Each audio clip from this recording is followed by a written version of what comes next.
Hello and welcome to this talk on alterhumans. Before I start, I encourage you all to come into this with an open mind. Form your own opinions at the end when you have all the information. Ask me any questions you have, even if they're a bit awkward, because I'd rather answer them than have someone who knows nothing about any of this answer them.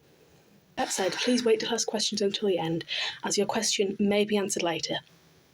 These definitions, terms, and info are all accurate to alterhuman spaces today that I have seen. So definitions and terms of words are constantly changing.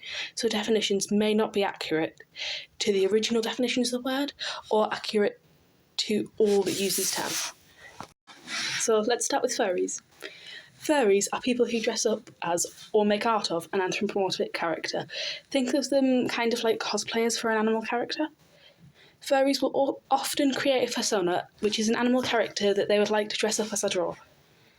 People who identify as or with animals are not necessarily furries, and furries do not necessarily identify as or with animals, but there is often an overlap.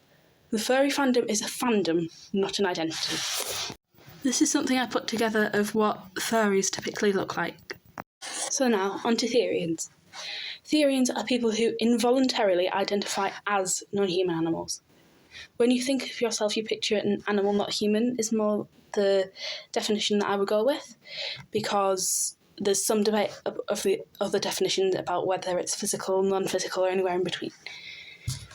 There are some voluntary identities under the alterhuman umbrella, such as coping link, othercore, and identities such as other-hearted identify with animals rather than as them. Therians usually have a theriatype, which is an animal they identify as. Some therians don't have a specific theriatype, but most do. It can be vague, like canine, or as specific as a specific colour of a specific dog breed. Therian identity can come from multiple factors, but there are two main categories that alterhumans tend to sort themselves into. Firstly, there are psychological reasons for therianthropy, things like neurodivergence or trauma. And secondly, there are spiritual reasons, like people believing they were their theriatype in a past life or believing their soul is their theriatype. Therians do not need a reason. Sometimes we just kind of are. Most therians do not believe that their body physically, biologically, is, or that their body can physically, biologically become their non-human self. But some do due to other conditions or factors. I would like to comment at this point that that is completely fine, and also that the definition of physical has changed in the alterhuman communities. So some would identify as physically as their theriatype, and they would take that as, my body is a non-human animal because I am a non-human animal. That is not what physically originally meant in the community, which is why some people misinterpret that.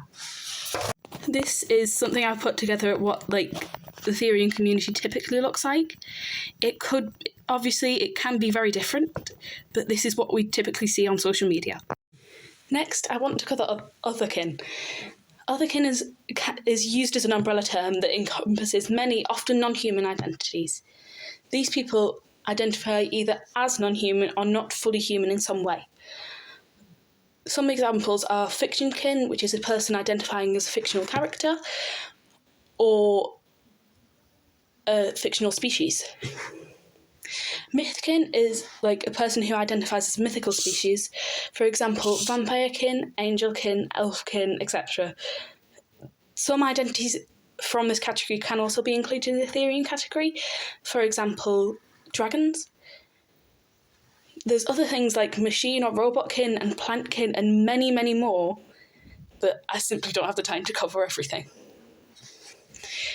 Therians can be included in this term as well as other-hearted and coping links. Other pause and fun links as well.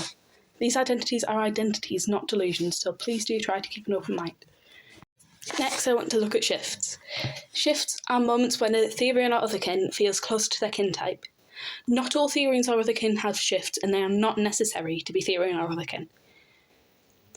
I'm going to go over some of the types of shifts. A mental shift is thinking more than like your theriatype. A phantom shift is feeling extra limbs that your kin type has, like ears, tail, fur, scales, and wings. A sensory shift is your senses becoming more like that of your kin type within human limits, obviously. So, like if you're like a canine kin, like I am, your sense of smell may become heightened. A perception shift, perceiving things in a way associated with your kin type, like seeing raw meat as food rather than cooked meat. There are also auditory shifts, experiencing a shift by the sounds you notice around you. For example, like noticing more natural sounds on a walk rather than trying to focus on human sounds. There's emotional shifts, which are shifting when in an emotional state, like shifts occurring when you're angry more commonly. There's dream shifts, having a dream of becoming your animal, your stereotype or kin type, either partially or entirely. Like, I have quite a lot of these, personally. When I dream, I'm almost always my stereotype now. And there's cameo shifts, which can be very, very confusing because they're any of the above shifts for an animal that isn't a known kin type. So sometimes you just end up with a shift that isn't even your kin type. The next thing I'm going to talk about is species dysphoria. Now, these are things that have been sent to me by other people on the internet that I asked for these responses. So they're not my experiences because I find it really difficult to talk about my experiences with species dysphoria because it isn't necessarily a very nice thing. So this person says that for them, species dysphoria is like a physical incompleteness, like missing a very fundamental part of your being, discontent and satisfaction with their body, but not hatred. Like, they love this body, but it's not right for them. Like, they say that if they still had if they were really their stereotype in body, they'd still have that body, but with extra limbs and be able to change between their other forms too. I believe this was from a werecat. This one is from a shapeshifterkin and wolfkin. They get species dysphoria when they can't shapeshift because they feel like they should have that ability but don't. They say it's extremely painful for them because they can't do anything about it to feel better because obviously they can't physically change forms. They feel trapped in the limits of the universe that they're in. They say it's like when you're sad to a point where your body reacts to it inside. Like, you look at dogs and wolves and just think, that should be me. This person's obviously got wolf type. And it's just like a moment of disappointment about missing part of you. Because they say they look at themselves and think, like, that's my face. I didn't realise that because in your head, your body has ears, claws, fur, muzzle, stuff like that. And they say that their dysphoria is often caused by their environment, like they're not where they should be. This person says that species dysphoria to them feels like your brain and your body are fighting each other because your brain says that you're supposed to be one way, like you're supposed to be your kin type, but your body obviously isn't physically your kin type, so it feels like they're fighting. They say that they've also accidentally hurt themselves because their joints don't move how they should, and they feel like in the past they've tried to move how their kin type's joints would, and that's hurt them. This person says it's like a distressing sense of longing, like homesickness or a form of phantom limb. They feel, they see, they acknowledge their limbs, but no one else acknowledges them. And the lack of acknowledgement makes them feel so anxious because obviously in our minds, we feel our phantom limbs. I personally may not see them. You might not see them, but I feel them and I know they're there. They go on to say it's almost like in the Spider-Verse when they glitch out because they're not in the right universe, except nobody sees this person's body right. My favourite metaphor for this is sometimes in horror stories when humans are turned into other creatures, if that creature is our kin type, we will be thinking, well, that's great. We would love that.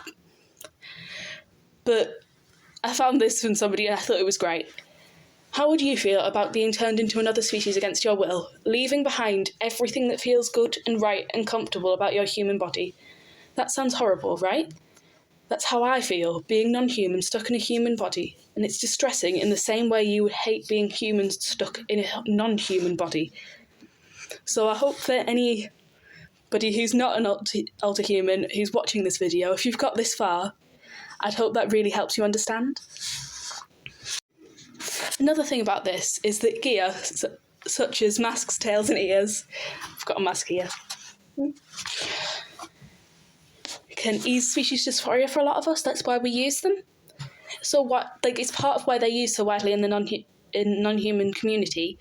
The other reason is to conceal our identities, which is why I've got a sticker over my face here, because I needed to wear my glasses. But one day, some of us want to transition into our stereotypes and otherkin types. This might be possible one day.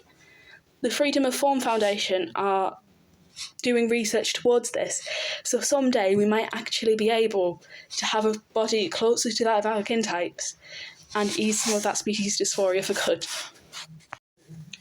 In summer last year, I found a news article about therians. It, as most of the news coverage about therians is, wasn't great. But until recently, we weren't really knowing that much until the internet popularity of quadrobics, which is the sport of walking and jumping on all fours, which is very popular in the therian community. Since that, there's been more news reports and media coverage on therians. This specific report that I saw was derogatory towards therians, but I kind of expect that by now.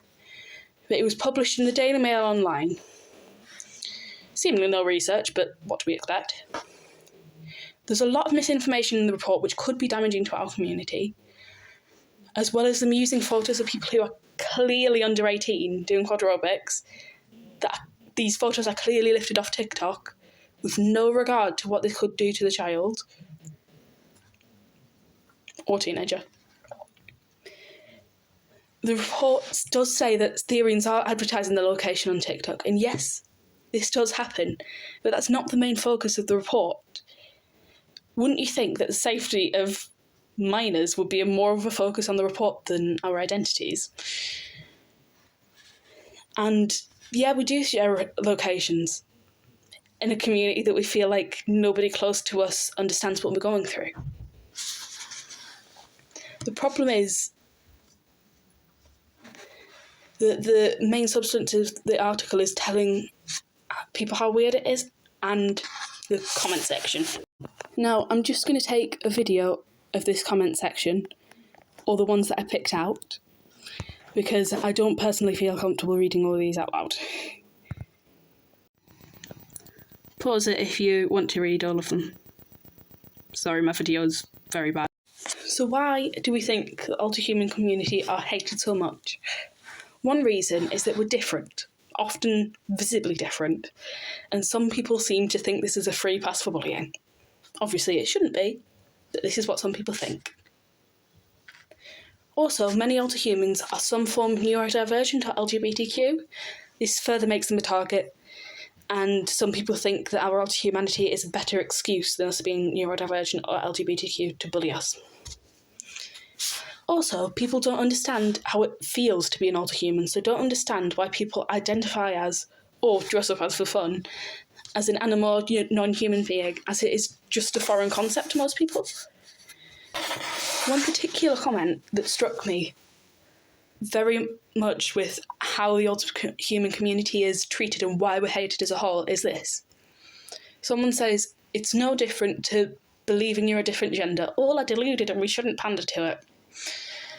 So it seems that the same people who believe that gender identity is ideology and deluded disagree with alterhumans. I personally take offence to this because I'm transgender as well. This suggests that these people believe identity is based on physical characteristics, not on how you feel, which would make therianthropy and other non-human identities completely invalid in their eyes, additional to gender. Right.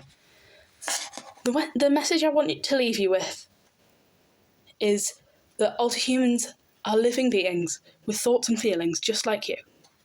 There's no reason to make a personal opinion, like it's weird, make someone miserable and feel unsafe being themselves. If an identity isn't hurting anyone or anything, what is the problem with it? If it doesn't hurt anybody, further than people thinking it's weird, be as accepting of anything as you possibly can. And try to listen to things like this and understand, but I suppose if you've got this far already. So that's the end of this video now. Bye.